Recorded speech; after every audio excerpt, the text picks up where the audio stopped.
Hello everyone, ఇది నా old sari. నేను 4 ఇయర్స్ బ్యాక్ 200 పెట్టి తీసుకున్నాను.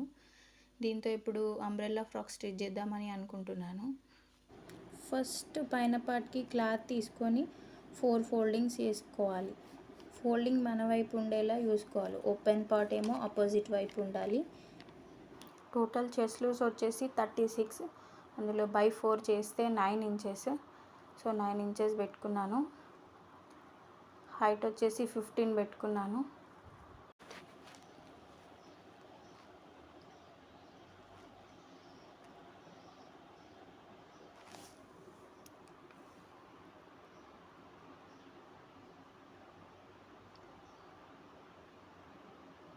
ఇందులో నెక్ 3 తీసుకున్నాను అండ్ షోల్డర్ కూడా 3 తీసుకున్నాను. నెక్ ఫ్రంట్కి ఏమో 5.5 ఇంచెస్ తీసుకున్నాను.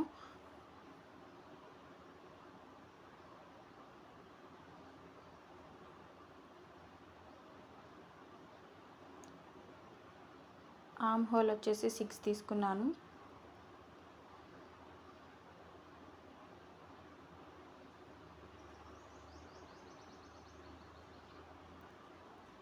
సంక దగ్గర 1 ఇంచ్ పెట్టుకొని కర్వ్ తీసుకున్నాను.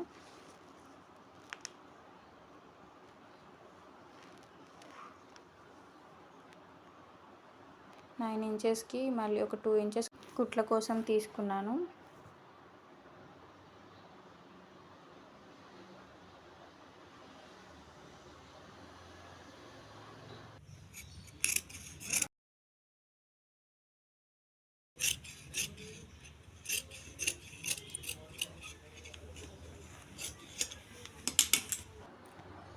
తర్వాత బాటమ్ పార్ట్ కోసం క్లాత్ తీసుకొని 2 ఫోల్డింగ్స్ వేసుకొని కోన్ షేప్లో వేయాలి. బాడీ పార్ట్ ఫోల్డింగ్ చేసుకొని అయినా కొలత చూసుకోవచ్చు, లేదంటే టేప్తో చూసుకోవచ్చు. నేను టేప్తో 9 ఇంచెస్ తీసుకున్నాను. నాకు టోటల్ హైట్ వచ్చేసి 49. 15 బాడీ పార్ట్ కోసం తీసుకున్నాం కావాల్సి మిగిలింది 34. లైనింగ్ని నేను 31 ఇంచెస్ తీసుకుంటున్నాను. ఇలా జరుపుకుంటూ మార్క్ చేసుకోవాలి. మార్క్ చేసుకున్న తర్వాత పైన కూడా మనం కొంచెం సర్కిల్ లాగా గీసుకోవాలి షేప్ కోసం.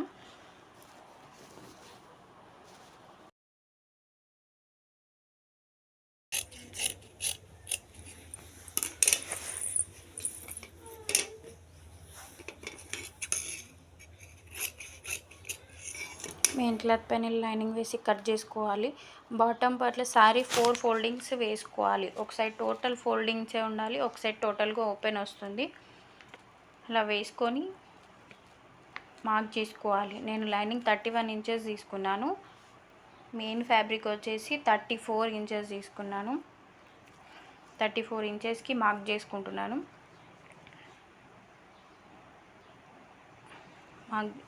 మార్క్ చేసుకొని టోటల్గా ఓపెన్ చేస్తే సర్కిల్ లాగా రావాలి. అలా అయితే ఫుల్ గేరా వస్తుంది.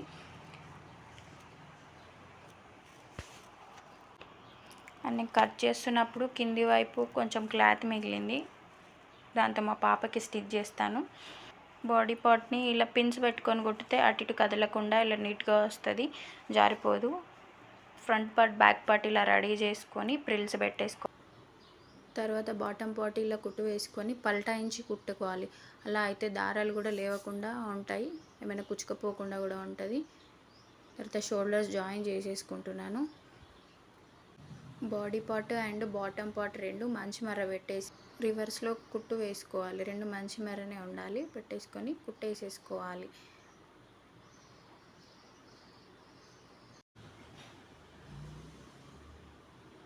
ఇప్పుడు హ్యాండ్స్ కట్ చేసుకుంటున్నాను. హ్యాండ్స్ని కూడా 4 ఫోల్డింగ్స్ వేసుకొని ఫోల్డింగ్ మొత్తం మన వైపు ఉండేలా చూసుకోవాలి. హ్యాండ్ పొడవు వచ్చేసి 10 ఇంచెస్, లూజ్ వచ్చి 8 ఇంచెస్. కుట్ల కోసం 2 ఇంచెస్ ఎక్స్ట్రా పెట్టుకుంటున్నాను. ఇప్పుడు ట్రెండింగ్లో ఉన్న ఎలాస్టిక్ హ్యాండ్స్ స్టిచ్ చేస్తున్నాను. అందుకోసమే పై వైపుకు 5 ఇంచెస్ ఎక్స్ట్రా పెట్టుకున్నాను. ఈ 10 కాకుండా మిగిలిన 5 ఎక్స్ట్రా పెట్టుకున్నాను. తర్వాత హ్యాండ్ షేప్ తీసేసుకొని పైన వైపుకి 5 ఇంచెస్ పెట్టాను. ఇది మన హ్యాండ్ లూజ్ వచ్చి 8 కాబట్టి మధ్య హాఫ్ తీసుకొని 4 ఇంచెస్కి మార్క్ చేసుకున్నాను. పైన పెట్టుకున్న మార్క్తో ఆ మార్క్ కలిపేసి షేప్ వచ్చేలా కట్ చేసేసుకోవాలి. కట్ చేసుకున్నాక లైనింగ్ని మెయిన్ ఫ్యాబ్రిక్ని కుట్టేసి పైన వైపుకి 3 ఇంచెస్, కింది వైపుకి 2 ఇంచెస్ వదిలేయాలి. మార్క్ చేసేసుకొని వదిలేసాక 3 ఇంచెస్ దగ్గర నుంచి ఎలాస్టిక్ గట్టిగా లాగి పట్టుకొని కుట్టాలి. 2 ఇంచెస్ గ్యాప్ ఇచ్చిందాక కుట్టుకోవాలి. అక్కడ 2 ఇంచెస్కి స్టాప్ చేసేసి తీసేయాలి.